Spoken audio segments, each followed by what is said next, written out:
Hello everyone, my name is Gabby, and welcome back to the Dragon Ball Super Review. This time reviewing episode 58. While the gang recovers from the beating Black and Zamasu gave them, Beerus, Whis, and Kaioshin arrive. Apparently Zuno contacted them, telling them that Zamasu asked him about the Super Dragon Balls and Goku. Between what they know now and what they found out in the future, they're heavily suspecting that Zamasu might have sinister intentions in the present time, although they're not sure how this is all linked to Black. So they go to Universe 10 to confront Zamasu themselves. So, what did I like about this episode? Well, first of all, kind of like what I was talking about last week, but I am really enjoying the fact that they reintroduced Zuno and the Super Dragon Balls and brought them as like really important plot devices in this arc. But by putting them in, it feels like all the kind of world building and lore drops that Dragon Ball Super has been doing lately actually feel like they're relevant because they weren't just things introduced for like one arc and when they like weren't going to be mentioned ever again. Like no, all these characters, all of these plot elements, they're all coming back, and Zamasu is using them for this arc in particular as well. So it does make Dragon Ball Super feel like much more like it's a continuation of Dragon Ball's story and not like it's just a whole bunch of side stories that just won't mean anything in the end. And that's one of the biggest complaints that I've had about Dragon Ball Super, that it might not mean anything in the end. But also now that everyone's sort of back in the present and the plot's still kind of going, and it seems like we're almost getting to kind of like part 2 of the story of this arc right now.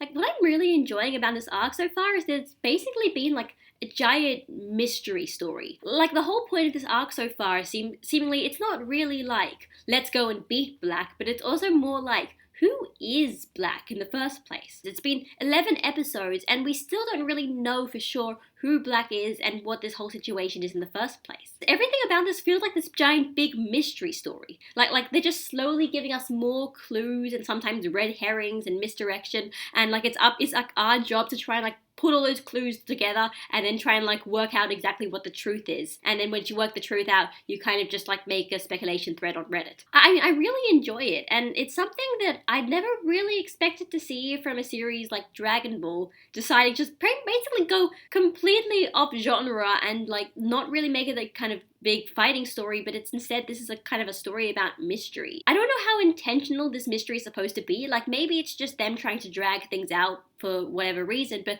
I do like that they are keeping it a mystery. And even after this episode, even after Whis gives a whole like theory as to what's going to happen, he's still like, this theory has holes, we still don't know everything. And it is just really interesting, and it almost feels like this is an arc that was made for the internet. Like it was just made for us to go around and keep speculating every week. It definitely doesn't feel like an arc that would be made in something like Weekly Shonen Jump, that's for sure. As for what I didn't like about this episode, it was mainly just the fact that you really think about it, not much was really accomplished in this episode. The episode was mostly just characters sitting around kind of talking about Black and Zamasu and not really taking proper action until the very end, and even then barely taking any action at all. Obviously last episode was really action-packed as well, so it's not such a big deal, but it is just kind of a bit of a shame if you want something to progress, and also the fact that it's going to be another week's break, so we're left off with an episode that didn't really do much and we have to wait another 2 weeks for something to potentially happen. And then there's the fact that if you want to make this like an actual mystery story, like you want to actually have like